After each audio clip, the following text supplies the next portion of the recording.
the Mesilla Valley, reaching all of New Mexico.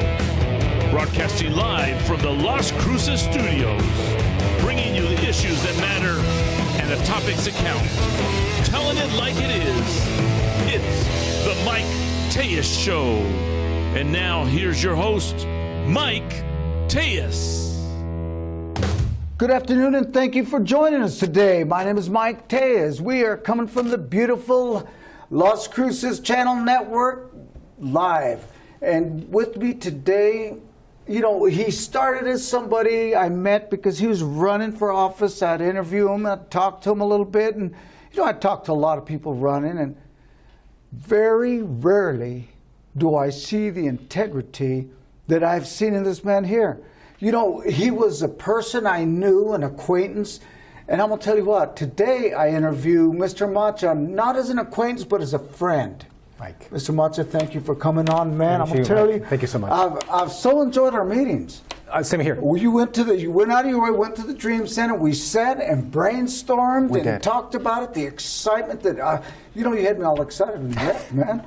I am so excited. I mean, what we can do if we get the right people in there, get you into that school board, get some of these people in there so we have a chance. No, we do, and this is where those opportunities, when we have those local challenges, as a city, as a community, we can come up with those local solutions, Mike. Yeah, so and you know what?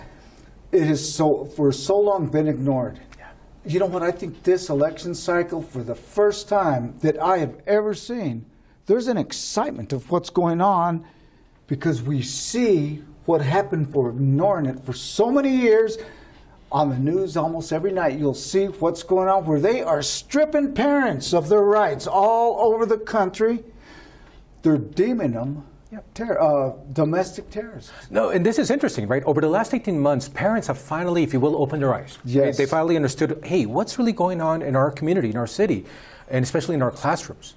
Learning from home, if you will, the Zoom call, the Zoom meetings, or the Zoom classes, if you will, really opened the eyes of our parents to understand what's going on in the classroom. With that being said, a lot of parents started raising their voice, raising their concerns.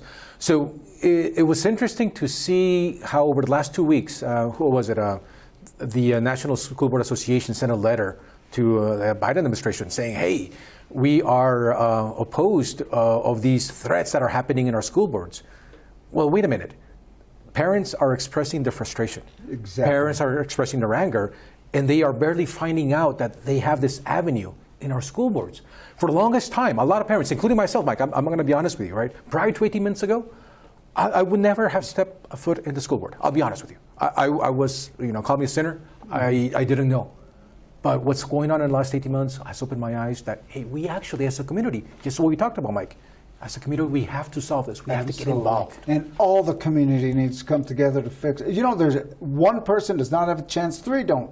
The whole community needs to come together. Yes. But it can only do so with the right people who want the community, invite the community in. I saw in the news, there was a young gentleman voicing his frustrations. Yeah. And I saw where his mask slipped right there, and they yelled at him, mask, mask, right there. And they talked to him so ugly. And like he was, get out of here. And then they turned his mic off. And I said, oh, my goodness. So this actually happened Look what here? we've done. No, it's horrible. The lack of respect, lack of civility shown by our elected officials and those that quote protect them. Last month, there was a school board meeting where an event like that happened. This mom, this grandma, she showed up, she started talking, and yes, she was having a hard time speaking because of the mask. It started to slip, and here comes the two bodyguards. Oh, and exactly how you described it. Mic up and intimidation, get out of here. Oh, my goodness. So, how, we ask, how could we let that happen? Well, I'm going to tell you, by not paying attention. That's what it is. Now we're paying attention. It's funny you mentioned the homeschooling through COVID. Yep. Parents saw what their kids have not learned. Yes. They said, wait a minute. What have you learned all these years? What's going on here? Why can't you write? They finally had to see. I think that was great. They had to look and witness firsthand what their kids knew and what they didn't know. Blessing in disguise, silver lining. So I think this is the first time that parents saw the proficiency rates of our state. Absolutely. There you go. In person. Perfect. Prior to that, they would go, oh, you know what, my kid's graduating, they're passing classes. That's right. We That's see all the I care about. grades, The grades yeah. are good. But the proficiency rates, holy moly. And it's a wake-up call. It is. It is. Finally. And So- they saw, you know what that was? That was the systems report card. 2020, the system got graded on where those kids were, and parents are so upset. A live You know, recording, yep. We are the people. Yes. Yes. They want to take we the people out. They do. I'm seeing right here where, oh my goodness, they want to take the power and authority away from the school board and control it from Santa Fe? So this is interesting, Mike. Over the last 6 months, the Public Education Department has been drafting some rule updates to their suspension of authority of education officials in each of their school districts. One of those, they're completely rewriting it, and they're only focusing on school boards, meaning that we, meaning the Public Education Department, is taking it upon themselves to have the full authority to suspend school board members. Now, the implication behind that is kind of crazy because school board members are elected representatives of their community. So right there, when you have a public education department, which is appointed, though PED is not an elected entity. They are appointed political appointees. So when you have political appointees taking that upon themselves to say, hey, I'm going to suspend you, look what happened to the Floyd School District. Yeah. So when that starts to occur, you have to go, hey, who's the best interest going on? What's crazy about these rules, though, Mike, is they're putting interesting caveats where if a school board member gets suspended, the school board member now has to defend himself out of his own pocket. That suspension. Which they could never afford to take on a giant like that. So that right there is called intimidation. Let's call it for what it is. So PED here is now saying, hey, okay, that's nice, Mr. School Board Member. You got elected, but guess what? I'm the bully. You're going to do what I tell you to do. That's right. You said it earlier, we the people. Yes. Elected representatives are representatives of we the people. So where is that? This is where we have to remind PED, our elected representatives, enough. Respect our will, respect our voice, sir. That's right. That's what we have to do. And you know that I don't think there's ever been a more serious time to get involved as right now, because if we allow this to happen, it doesn't matter who's there, they're pawns. That's it. And they will only allow their pawns to remain there. If they don't like your stance or your position, we're going to replace you. So this is where school board members have that much, if you will, a responsibility. They have to stand up for the community.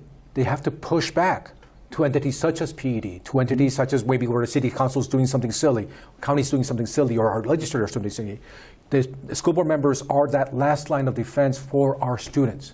We have to remember, the whole purpose of the school district is to ensure that the foundational of our future, that is our students, the most precious gift we have, are properly set and prepared for their future. We are that last line. 100% of our future. 100%. And you know, people will say, well, that's just the school system. You know what? Today it is. Tomorrow it's the city council. There you go. Then it's the representatives. And before you know it, we're in a socialist society. We're getting there already. Right. And you know, we see it right here. And we've got to fight this. Well, this right here is a reflection of actually a narrative that's been building up for a long time. And it's kind of surprising that the powers that be are letting themselves be heard. Secretary of Education Cardona, over the last 2 weeks, he was caught in one of his hearings. He was being asked, hey, Mr. Cardona, Press Secretary Cardona, who is the primary stakeholder of the education system? In his comments, he ignored parents. He basically said parents are not the primary stakeholder of our education system. So, Mike, when you see an individual like that at the highest level in our national environment, in our national government, to say something like that, you can only imagine what's going on in a public education department or some other. I mean, that gives us a glimpse of what some individuals think. That needs to stop. Yes. The ultimate primary stakeholder is our parents, is our community, is our grandparents, is our community leaders. We are the beneficiaries of that future that are our students. Yeah. Mike. You know, you're exactly right. You know, and this is something we just cannot take lightly. We cannot. And we need to start with the school board. Yes. Then we need to get elected officials that back the school board. You know, it's a big piece of the puzzle. Huge. We'd get the school board set, then representatives who back the school board, then a government that backs. Everyone has to back everyone. Call it, I don't want to say a house of cards. Think of it as a stool, right? You have a three-legged stool. You have these three pillars. Like, that's what it is. Let's fix the school board. Let's have a solid foundation for a school board. Let's have a solid foundation for our city, our county, and now for our state. Yes. Now we have a...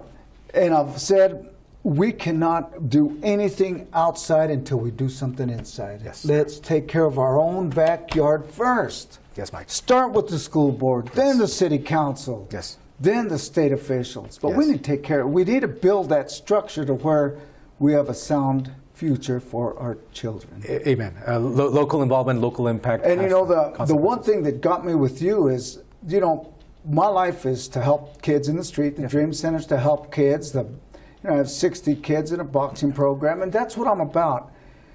When people start paying attention to the children, that's when they got my attention. And that clearly is where your passion is the kids, the future. No, I appreciate that. As a grandparent, so my granddaughter is now 4 months old. I got to see her a week ago. They visited us from Los Lunas. Oh my gosh, she's ready for Thanksgiving. She's got a nice big little thing. No, but it's her future. Yes. Mike, we're talking about, and I would be selfish to say that I'm just doing it for her, but seeing her, it opened mine and my wife's, Sandra's eyes that it's our community's future. That's It's right. not just my granddaughter. There's other granddaughters. There's other grandkids. That's exactly right. That we need to take care of. And you know, that's why I do. That's why I have the Dream Center, because it is for these kids to grow up. You need to work with as many as you can to get a solid future. You do. When we come back, we're going to talk a little bit more about why you're running and what's some of your how it's going out there. No, let's do when that. we return with the Mike Tellez Show. My name is Mike Tellez.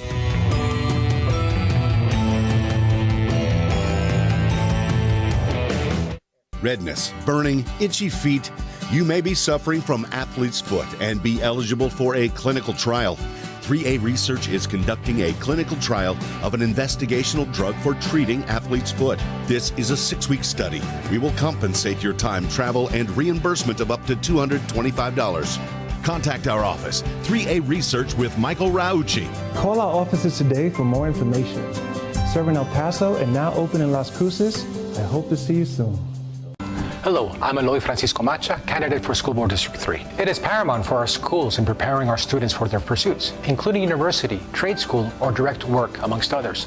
Our school system needs to continuously meet the needs, skills, and demands of the evolving modern workforce. Join me in accelerating the modernization of our school systems to further prepare our students for the workforce of the future. I'm Eloy Francisco Macha, School Board District 3.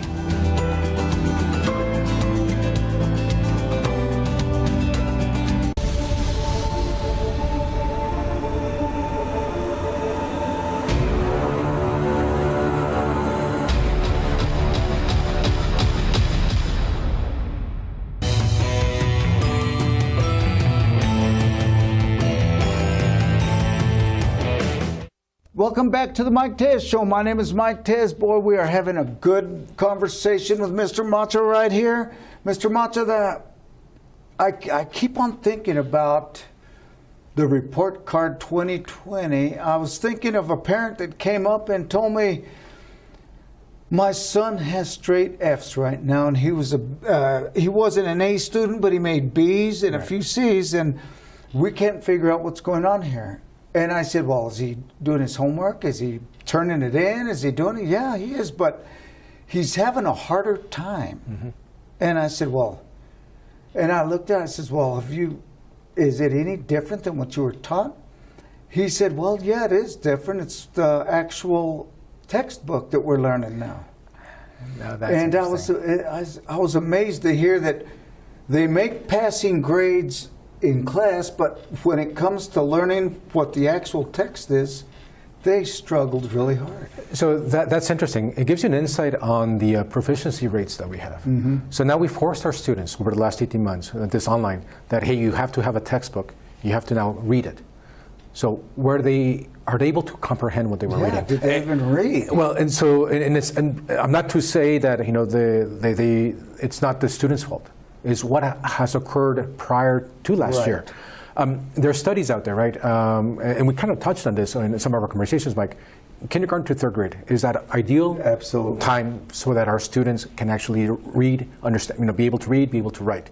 If by the moment that the third grade they don't have those skills, they're set up for failure, difficulties. And we saw that. What you described is exactly that result. And you know that my internship at one of the local middle schools, I feel so sorry for. I believe the teachers' hands are so tied that what the school board, one thing that needs to happen is they need to start listening to the teachers. Yeah, number one. The teacher's voice will tell you the temperature of that classroom.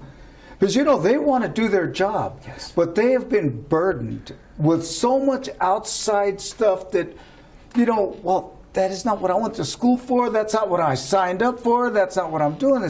They're not able to teach what they know how to teach. They're so passionate about that. And this is something They love it. No, a lot of them are. I saw this with my mom, right? So my mother, she was an educator. She's actually still a substitute teacher in the youth school districts. What I saw in her was that passion of seeing a student of hers have that little spark in their eyes and go, hey, I got it, I got it. But what you just described is what's going on in our school district here. I was talking to a couple of educators, and they were explaining to me, look, we are getting trained with 6 different types of methods to teach our curriculum. Yeah. So I asked them, do you have time to even absorb that training? They came back, no, I don't. And a lot of them are going, well, we're also being asked to give up our planning period so that we can now teach another class. Oh, and a lot of us have a second job, a third job. So our classrooms are our front line, number one. Mm-hmm. Our educators are our first responders of that front line. Absolutely. And if we are not taking care of our first responders, then what is the result? So where is that support for our educators? Number one, let's not overburden them with nonsense, teaching methodologies of this and that and so on. No. Let's make sure that they have the support on their career path. There's a reason why they entered the education field. Let's make sure that they are supported so that they can grow in that education field, go through their certifications. Some of them want to pursue master's degrees. Some of them want to pursue doctorate degree. You know what? We can do that. There's so much waste in our school district right now, Mike. It's all the money. There was a comment somebody said, I think you may have mentioned this, that our state's budget, over 50% of our state budget goes to education. How much of that is in our classrooms? That's right. You know what? 53% goes to education. My experience in that classroom, I was stunned how little. 23 students in this classroom, right? And they were mixed in with some that were wanting to learn, some who didn't want. I told the teacher, I said, to teach, it's 80% insanity. 80% hard, insanity, 20% hard. I mean, you all have got to love with 80% of you has got to just say, you know what? I'm going to get through it anyway. I mean, how can you do this? I told her. I said, how can you not be an alcoholic? You go through this all day, 5 days. I could not skip the bar. Wow. And she laughed and she says, you know what? It's not always been like this, but it is so hard right now for us to do it. And she said, I was given a class to teach science and build technology. Right. Only they didn't give us the funding to get the technology to build. So we were able to teach it, but no hands-on because they didn't want to give us the money for that. And I said, of all that money, 53, and that is a bunch of money. Why do they not have simple supplies in the class? Why do they say, we don't have enough paper in our class? We don't have enough pencils in our class. Why, with all that money, are the classrooms so light? Where is the money hiding? Transparency, Mike. This is where we need to bring transparency there, because I heard a candidate say that he knows where the money's hidden. Well, you know what? Show us where it's hidden. Transparency. Why do we not know what's going on? Why is it books not open? You know what? And it's amazing that we have to submit Freedom of Information Acts to get that information. And they reluctantly give it to Oh my gosh. There's actually a lot of pushbacks. I've been talking to some community members, some concerned citizens here in Las Cruces that have shared with me, we've been trying to get these informations, But we're getting pushback, saying, oh, it costs too much. Oh, we would rather have you have an in-person meeting. It's like, no. All of these things need to be out in the open. So what's there to hide? We can rest assured that you get in there, we're going to have transparency in that area. My commitment, my commitment to yourself and the community here in Las Cruces, accountability, transparency, in order to build trust. That right. is my first pillar of my campaign. Right. That is why I'm doing this. Because, we the people aren't fooled anymore. No. Our eyes have opened, like you say. Good. Our eyes have opened. And we see it, and we're hoping and praying it's not too late. So I believe we're going to have a large outpouring on voting this time because people are scared. A lot of them are. This is what's interesting, right? A lot of local elections over the last 4 or 6 cycles, minimal, 10%. I'm hearing rumblings for this particular election cycle. It's probably going to be 20, 30, maybe even 40%. I think it is one of the bigger drivers in this election because I've never heard so much about school board election this first year. Yep. And I cannot tell you how scary it is to think that we're going to do business as usual. How can you do that? So this is where, to quote Albert Einstein, if you keep doing the same thing over and over and over again and you're expecting a different outcome, that's insanity. That's right. So you have to have these honest conversations with everyone across the spectrum. Grandparents, parents, community leaders, business leaders. Are we insane? Do we want to continue this craziness, this train that is taking us nowhere? Over the last 30 years, it used to be that our education placement, if you will, for the state of New Mexico was in the mid-20s, maybe 25th%, 28th, or whatnot across the United States. Fast forward 30 years later, we're number 50. Yep. Our proficiency rate, it used to be back in the day, 60, 70%. It was actually good. They did not hesitate to fail you back when I was going to school. Exactly. And I was held back. Yes. And it's the best thing they could have done. And back then, our graduation rate was maybe also 60, 70%. Yes, it was. But rightfully so, to your point. But graduation was a big event. Yes, exactly. Everyone was so proud when you graduated, because you know why? Because they knew you were educated. That diploma carried a lot of weight. That's right. Today, it really doesn't. It's a sticker. Back then, it was everything. In fact, I remember when they'd say, if you want a good job, you better have that diploma. Amen. It used to be the main thing was that high school diploma. Yes. And now they said, and through years they said, well, you better have a college degree. And now you can't get enough college degree to get where you want to go.